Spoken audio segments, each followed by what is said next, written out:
Welcome to the latest episode of Just Getting Started right here on Westwood One. I am your humble host, Rich Eisen. Last week, we started this podcast. We got this baby off the ground by talking to the Academy Award winner, Matthew McConaughey. Today, we're going to go straight into the world of business, and we're going to talk to Daymond John, the creator of FUBU. He's now a shark on Shark Tank, as we all know. He's a best-selling author. I'll give you the full, the full introduction in a second. But in case you are somehow just new to us and you didn't hear the first episode, go ahead and download it. Matthew McConaughey was, as the kids say, lit. It was great, and he might have actually been lit. But at any rate, long story short, it was thrilling to have him. I love that guy. Great stories, and that's what this podcast is all about and is going to be all about. And I hope you're going to take us up on the offer to subscribe and come along for the ride, come along for the journey here, because that's what we're all on. We're all on a journey here. We're all trying to be successful. We're all trying to make the most of us. We're trying to make the most of a situation. We're trying to make, a nice living and provide for our family and live up to maybe our dreams. And a lot of us have gotten waylaid by COVID-19. A lot of us have gotten waylaid by something out of our control. And sometimes maybe it's something that we did and we're trying to learn from. So what I want this podcast to be is a group of people who you want to hear from, obviously, and a bunch of stories that you're going to enjoy hearing as well, obviously. But I want you to take something away from this. If you're somebody out there that's looking to get started on your dream or try to reboot your life or try to change things up, that's what this pod's for. We had a lot of successful people who have taken many different paths to success, and let's mine those roads and try and give you something portable for your own journey. So let's get started on this show with Daymond John.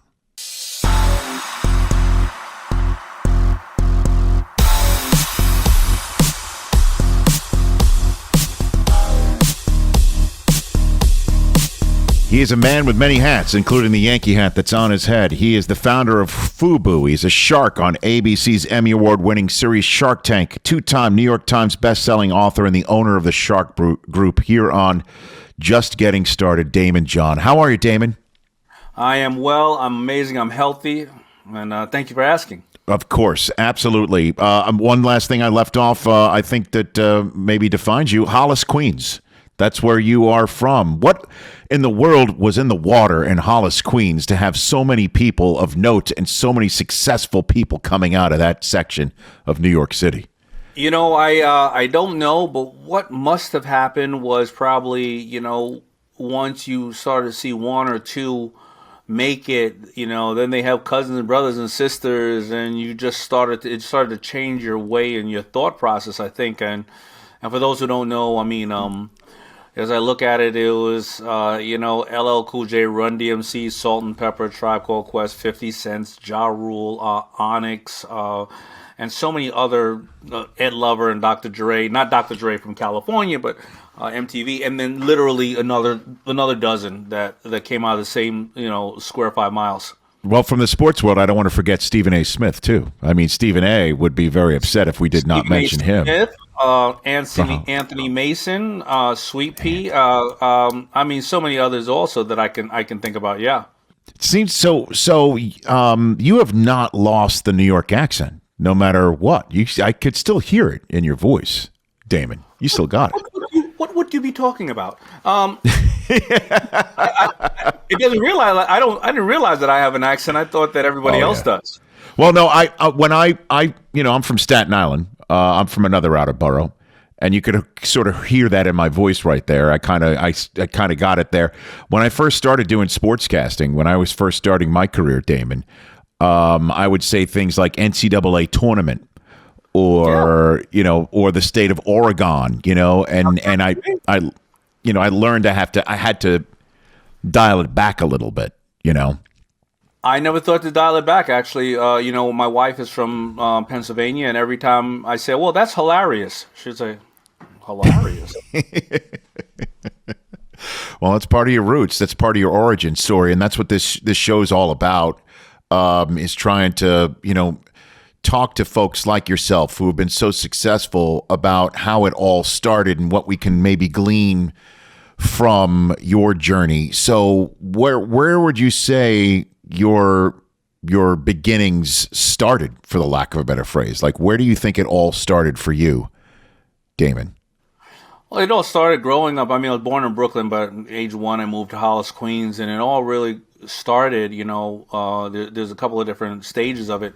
One, by understanding that your day job would never make you rich, and that hard work was the only thing in education, in any form of grabbing an education, was going to be the things that are going to help you be successful. And that came from my father, who was came over here from Trinidad at 16 years old and swept up the streets until he made enough money to bring his siblings over. And my mother, who was one of 3, but had all the hand-me-downs from the 2 boys in the house. And my great grandmother was a slave. And that is one part of my beginning. Being loved by her, and my parents would get divorced, and at 10 years old I'd never see or speak to my father ever again, and realizing that my mother was the man of the house, and my mother worked very hard to give me the things that that she could afford to give me an education. So that's one aspect of my life. The next thing that made me was growing up in the community of any community, but this new emerging technology of hip hop. I call it technology. This new emerging way of communication called hip hop. When I was about 10 or 12 years old, it came out of the Bronx and made its way into Queens. Was this way that, like Instagram or Snapchat, we were starting to understand that the plight that we had, or the loves and the passion we had in our community, was the same in the streets of Compton, was the same in the streets of Florida, but we didn't see that on the 6 o'clock news, but we heard that through hip hop. That's why I called it a new form of technology, or a new delivery of information.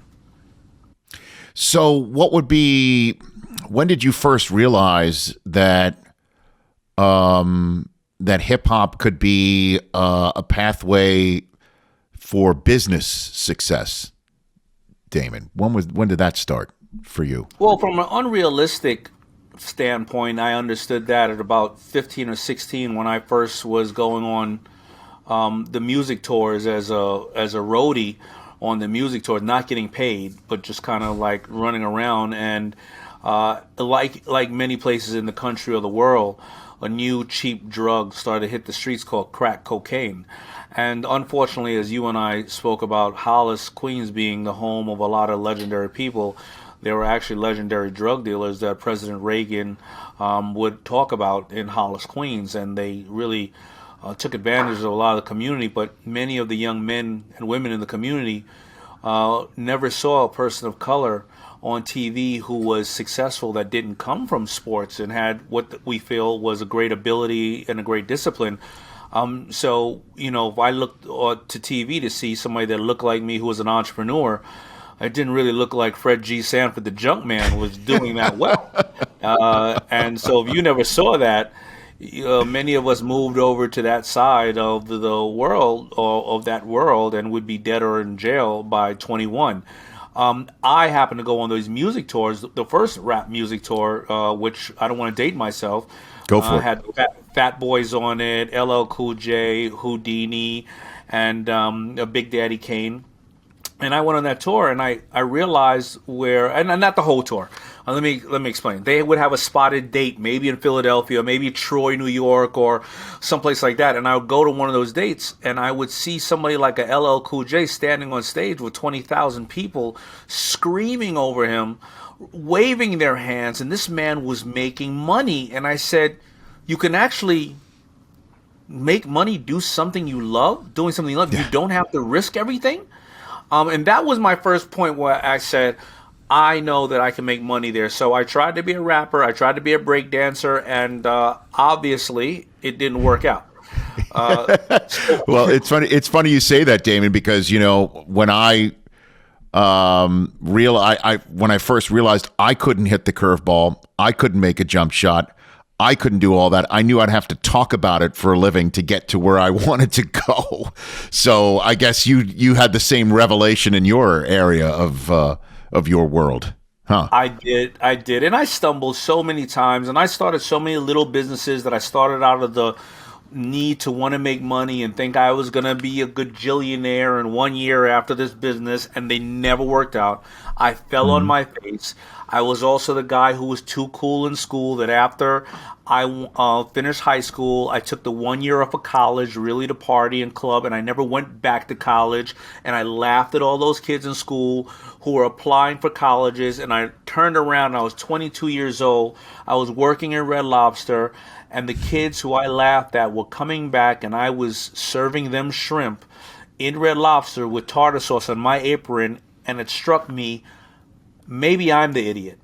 So I never thought after my, at that point, that I would ever be a person of the level of success that maybe I have now. I thought that, first of all, I was never going to do anything illegal, and obviously I can't rap.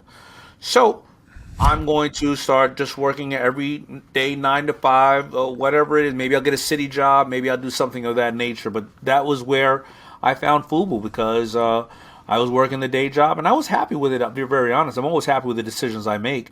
But I found a hobby called FUBU because I just love to dress people, and I wouldn't realize that I would be here with you today.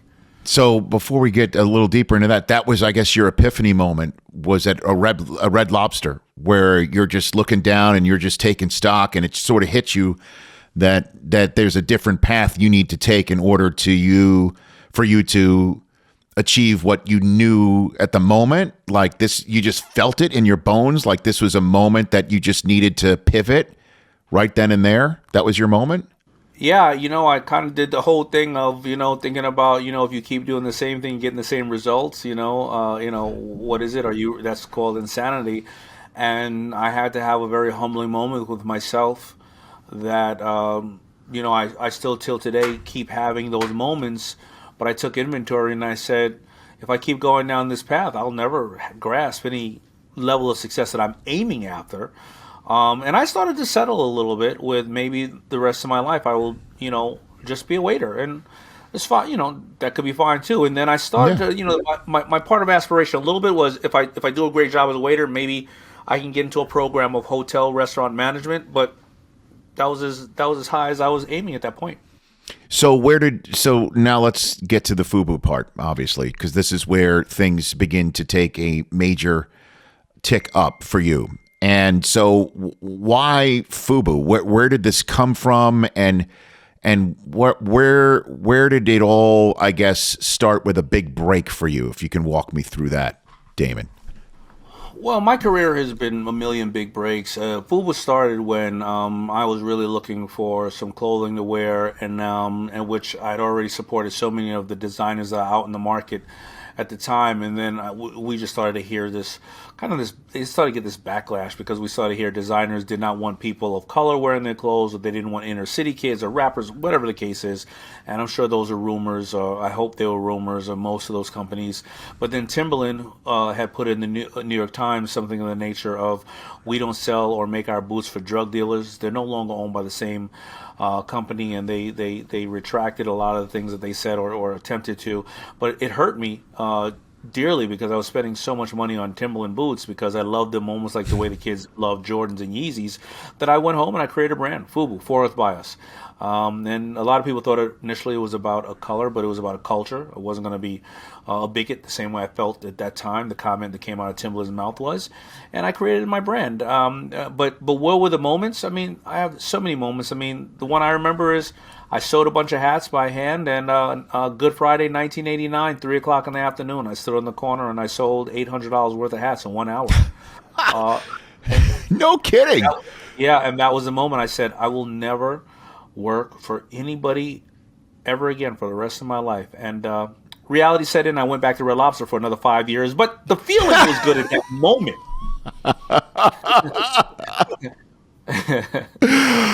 So, wow, I love that. Because so many people are looking these days for a sign, and not only maybe a sign, but a way to find their inner strength and do something with it. It's so simple, like to see you where you are now and think, well, this is always going to be the case. And perhaps that is the case because you will always going to work hard. You were always going to say, I'm not going to leave it up to somebody else. But what would you say for you for designing FUBU and to decide this is what I'm going to do and to find the strength to go out on the street corner and sell it? Where does somebody find that? How can somebody manufacture that if that's what's necessary to find their way forward, Daymond? I think that's a good question. I don't think that I've ever been asked that before. I think that starts off with you mentally knowing your why, but also putting the proper lens on, what are you doing? What is the investment and what is the worst thing that can happen? And I think that, the day of standing on the corner selling FUBU, making the $800 worth of hats, I would close FUBU down 3 times from 89 to 92 because I ran out a little bit of a capital. But I would always look at my downside. And at the end of the day, I felt good about selling people something that they felt good about. But I'm going to tell you and be very honest why I after that for the next 3 or 4 years, I would keep doing it. Number one, I felt important because people saw me wearing my own product. I wasn't making much money. Number two is when I went onto a video set and I only literally had the same 10 or 20 T-shirts for about 2 years, when they kicked everybody else off the video set, I was like, I'm here to dress the artist. I wasn't there to dress the artist. I was there to talk to the girls. I was there to get the free food. I was there to watch the artist. I mean, most people would pay to see their favorite artist perform. If I got to go to a video set and I got to see Run DMC or LL Cool J perform Mama Said Knock You Out, are you kidding me? This shirt is giving me the ability to go on there. But what I found is I kept finding more joy in what I was doing. And then I started to find ways to monetize that. And usually any entrepreneur or successful person in the world, they find a joy. They find tomorrow when they educate themselves on a better way, more efficient way to do it and more ways to add value to their customer. You've been there already. You could not be the Rich Eisen that we all respect and value if you weren't opening a Cracker Jack box every morning or every week when you found different ways or different people that walked up to you and said, Rich, I love the positioning you did that. I never thought of that, or whatever the case is. And that is the driving force on every single thing I do. I don't care about the downside. I only look up the upside. I don't risk too much, and I'm a little bit vulnerable. That's a great way to put it too, Daymond, is vulnerable and not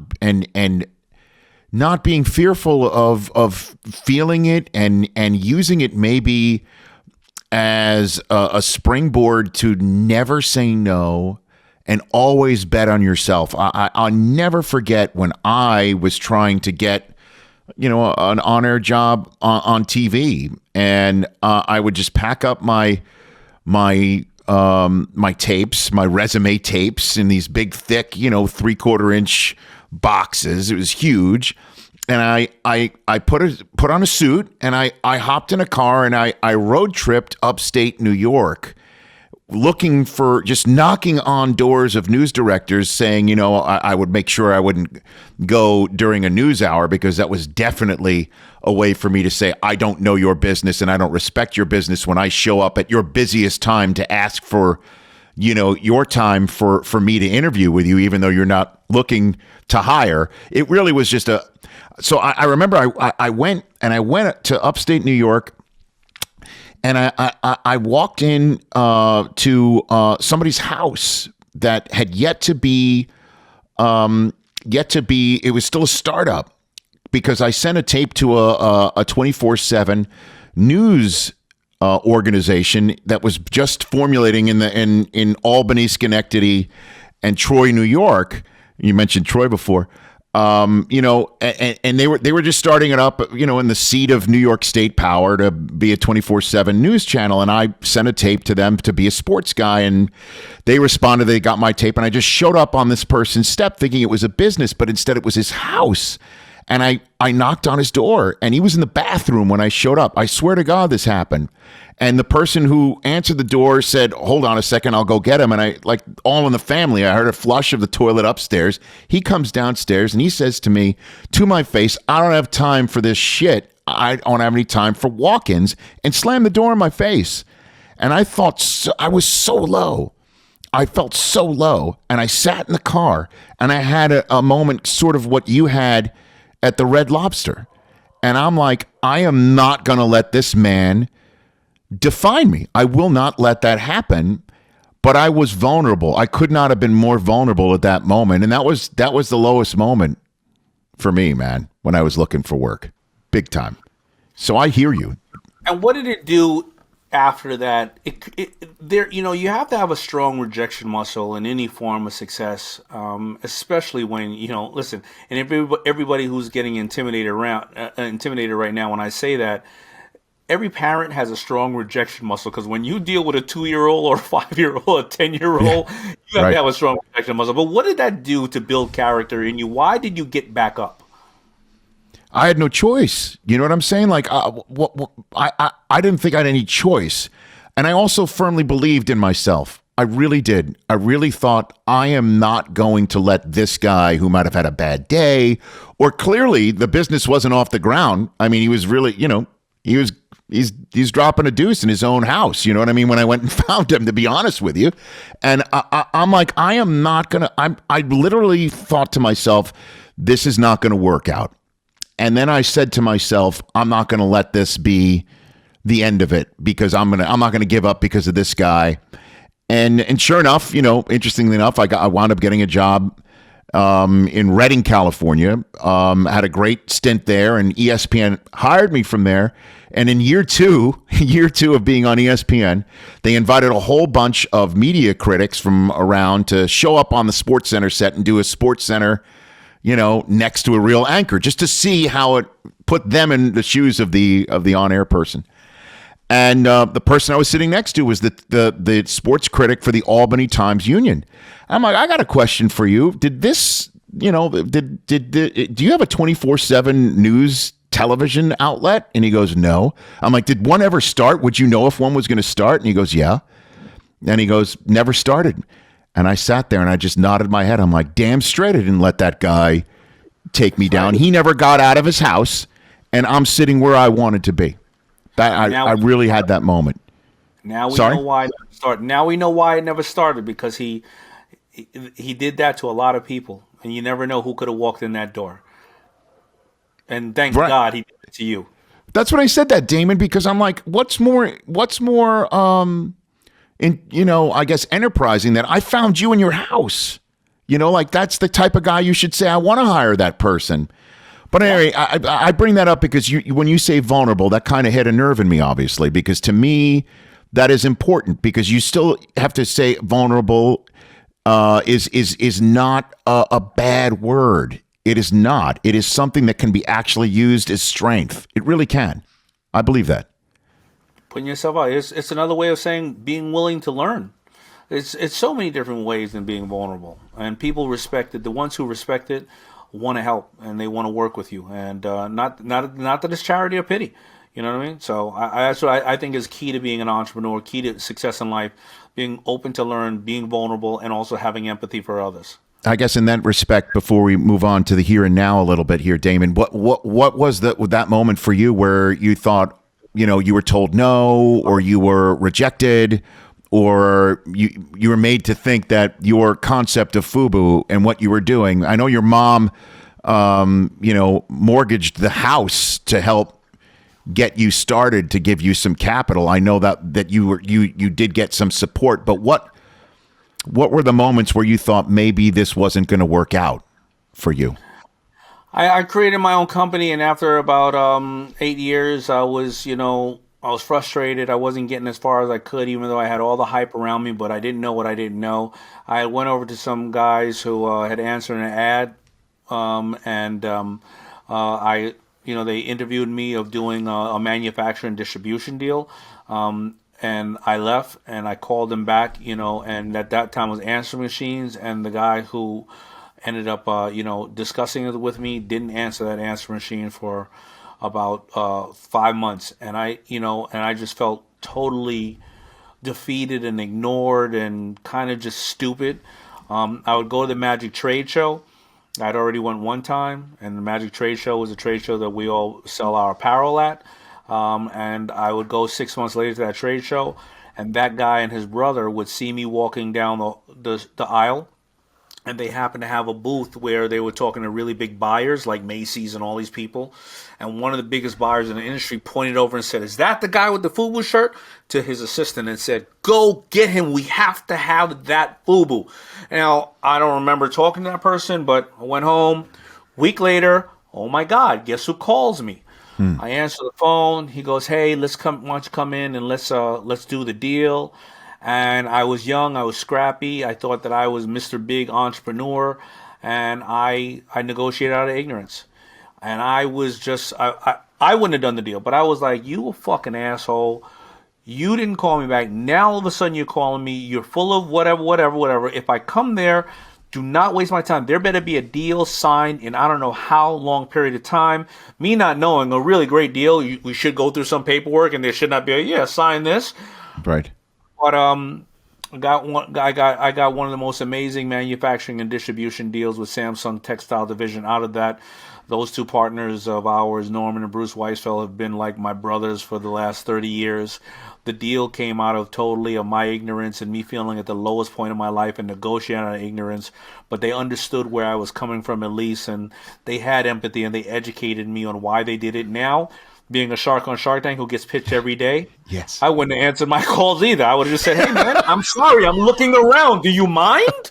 You know what I mean? Is it okay for me to entertain somebody else? But, life is funny. God is good. And, it worked out.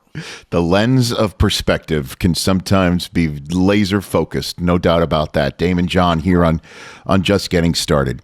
I want to pause my conversation with Daymond for a second, and before we get back to Daymond John and finding out what's going on with him in the here and now, and of course I got to ask him about Shark Tank, let me tell you about our friends at Grove Collaborative, the sponsor that's helping bring you today's edition of Just Getting Started.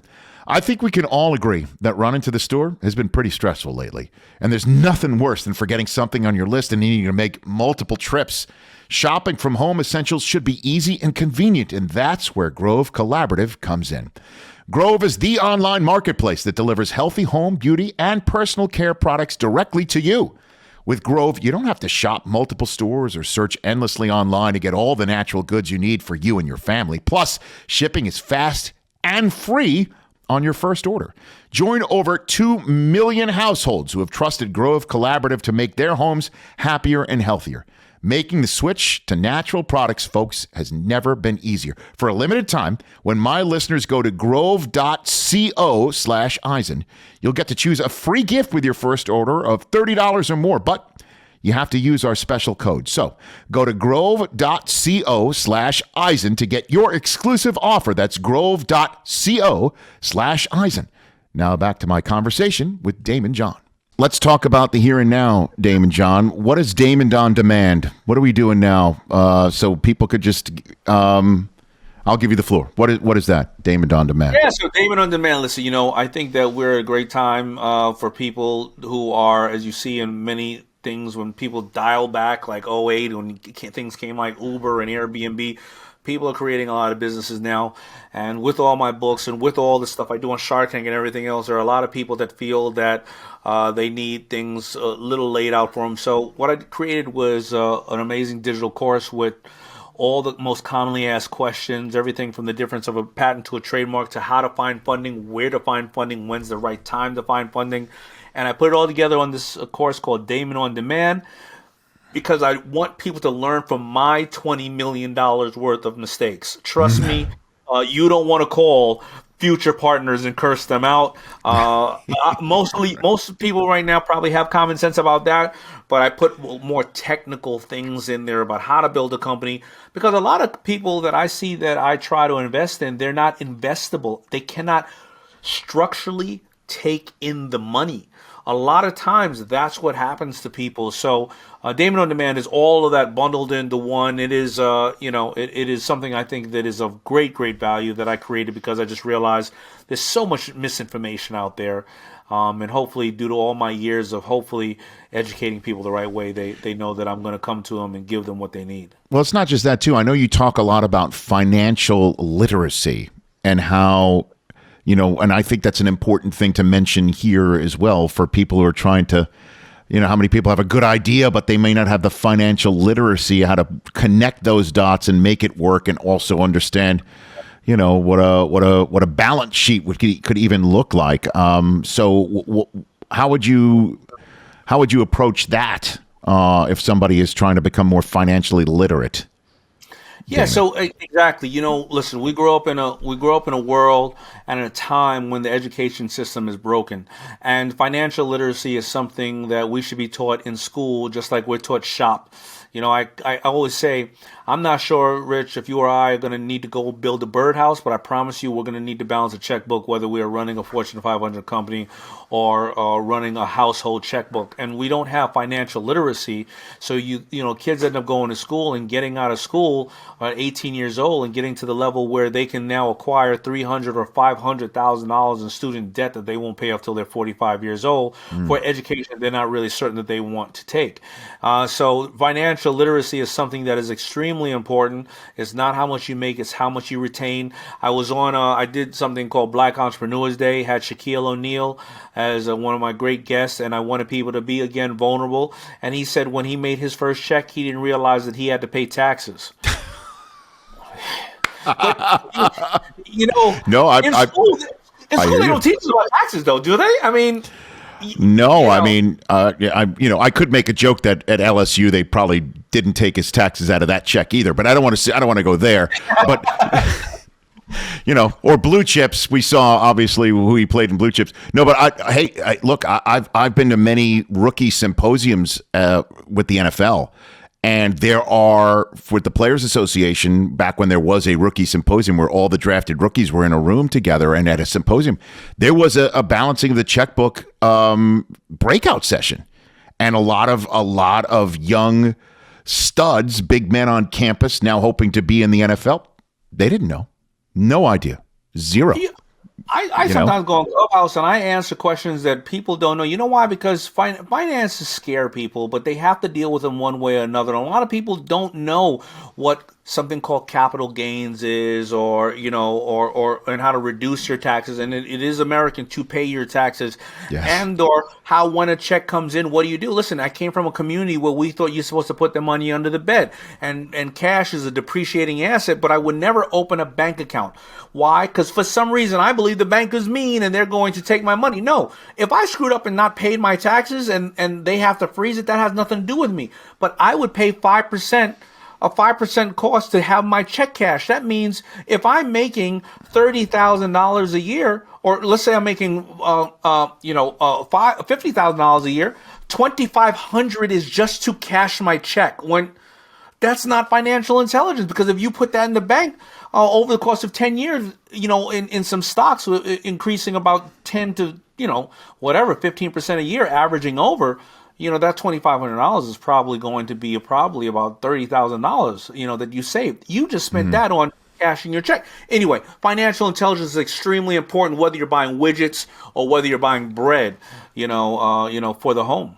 So, and then on March 9th, you're already a two-time best-selling author from the New York Times. You got Powershift coming out on March paperback. 9th. What's that about? Yeah, Powershift coming out on paperback on March 9th. What do you want people to know about that? Well, it takes me about a year to write a book. This is my fifth book, and the reason why I write them is not just to write them because I'm dyslexic. It's challenging to write these books, but I write them because whenever people ask me about things, I recommend a book to go read, whether it's me or Tim Ferriss or Malcolm Gladwell, whatever the case is. But I noticed that so many people over the course of the years were like, oh my God, I read all your books, but I don't have power to do that, or somebody got to give me power. So I wrote this book 2 years ago, and you know when it hit? Because this is the anniversary, because this is the paperback. It hit March last year. No. Bang, as soon as COVID hit. Sure. And I'm glad I wrote it because this was all about taking power in your life, being able to shift and being able to find your destiny. So there are 4 really key components to success, but to negotiating as well. Number 1 is knowing your why, what you want out of it. Number 2 is building influence. Number 3 is to negotiate what's in the best interest for the person on the other side of the table. And number 4 is how to nurture relationships. Shark Tank has really ruined a lot of people's minds or their perceptions of what a negotiation is. The real world is not like this. Hi, sharks. I'm Daymond John, and in 8 minutes you got a deal. It's not like that. The first time you meet somebody, it's the dating period. And guess what? If you don't get a deal, nurturing that relationship, I may recommend you because I like the way that you dealt with me. It may not have been for me at the moment, but I may recommend you to Rich. I may recommend you to 10 other people after that. So there's so many different key things in there, and I've highlighted so many people that I learned from Billie Jean King, who changed the face of sports, to Pitbull, to Kris Jenner, who took three young ladies that, for the most part, you would think can't sing, dance, play a sport, but became number 2 or 3 of the most Googled people on the planet. People like Mark Cuban is in there, the billionaire Mark Cuban, who will show you how to negotiate to empower yourself. So that's what Powershift is. It's coming out. It is March 9th, and it is on paperback, and people can get it anywhere and everywhere. And I promise you, it'll help you change the way that you think about negotiation, because life is not what we accept, it's what we negotiate. And that is a very popular saying, and I love to remind people about that. It's a great saying. And so before I let you go, I do have to ask you about Shark Tank. The reason why the show is so successful is because people do want to strike it rich. Everybody does think their idea is the best. Everybody does think that their idea could be a game changer, and sometimes they're right. And not only is it just throwing somebody like a guppy in the Shark Tank like that, but it's the sharks who are also ready to eat each other for the good idea that's right in front of them. It works on so many levels. What is it like when the cameras are off and all the sharks are just chilling out, or trying to make deals amongst each other, or arguing over something that just went down? What is it like on that set when the cameras are not rolling, Daymond? Well, generally what happens as soon as the cameras go down, I go and I pull out all the chairs and I nestle all the sharks in their little position, and then I pull out the whiteboard and I teach them another lesson of life. Yes. That's what usually happens. But for the most part, listen, we got so many deals coming through that when we shoot in 2 different pods, so we see 100 people in June and 100 people in September. We shoot 10-hour days, and we only have a half an hour to, as you say, drop a deuce and eat and do whatever the case is. So we are, all that said, we are answering emails and texts and things of that nature. We don't think about the last deal that went through because we know we're preparing for another one. This last season, because we were restrained due to COVID and we hadn't seen anybody for a long time, we were very happy to see each other. Even Kevin O'Leary, I was happy to see him. Yes, Mr. Happy. And that's pretty much it. And I think that we do relax. Now, in normal times, we go out. We go out and we have a good time. Sometimes have a dinner and settle in. Who picks up the check? Who picks up the check? Who picks up the check? You know what? We realize we all pick it up because we realize that most of the time we pick up the check when we're at most tables, and it feels weird. So we just all pile our cards on the on the check, and that generally happens. But it is great to see everybody. We've been doing it now 12 years, going on our 13th, and it is amazing. And I'm truly inspired. I keep learning from my older fellow sharks. No sharks have ever been like, I left this at home. I mean, I'll get the next one. That's never happened, where nobody's ever. There has been somebody that a card was declined. Come on. A card was declined, and it was somebody who it's the last person that I ever think a card would be declined, and it was obviously a reason. And I was like, I'm going to get this one so that I can go down in history saying that I paid for your check. And we probably all know who it is right now when I just said that. But it was the one that I would like to say that for, Oh, okay. That had to be a great moment where, like, literally you just ate a meal, but now you knew there was a big meal to be made over that card being rejected. That's amazing. And if you know how the Sharks talk, you could tell in You're in Sports. If he said, whatever, DJ, you know who that is, well, of course. That is fantastic. All right, so before I let you go, Daymond, you've given so many great pieces of advice, But if there is somebody out there who is downloading and listening to this pod, as I hope they do, to try and get inspired to just get started, what would you say is the overarching advice that you would give to somebody who is thinking of, either switching tracks or starting with an idea that they think should be and could be a winner, wanting to believe in themselves and feeling vulnerable? What would you say, Daymond? Okay. Yeah, good question. So, depends on the people around you. I want you to know that you can do it, because every single thing that you see in the world started off with one person that had one idea that took one action. So it is doable. Another stat is that if you look at the 1,000 wealthiest people in the world on Forbes, 65% of them are self-made men and women. That means they had no money. The true people who are successful, they take a step forward, they act, and they learn, and then they repeat. Take affordable steps. It does not cost you anything to educate yourself. Do not use that you have to go to this college. Pick up books, listen to this podcast, anything else. Keep your day job.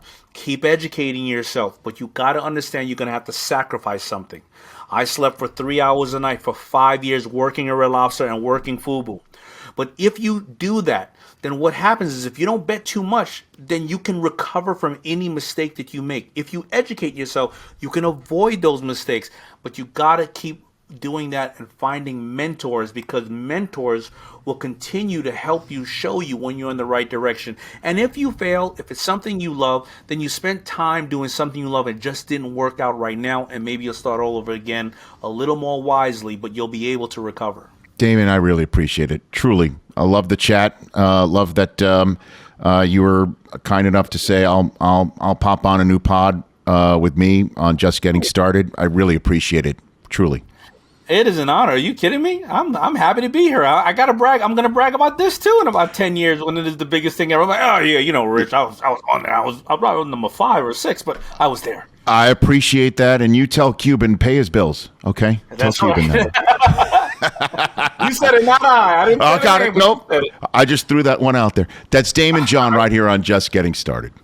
Daymond John, everybody. That was great. I hope you enjoyed that chat. And, my New York accent, like I said, went away when I was starting my broadcasting career up in Redding, California. And a lot of folks in Northern California were like, what is tournament? What does that mean? What are you getting at?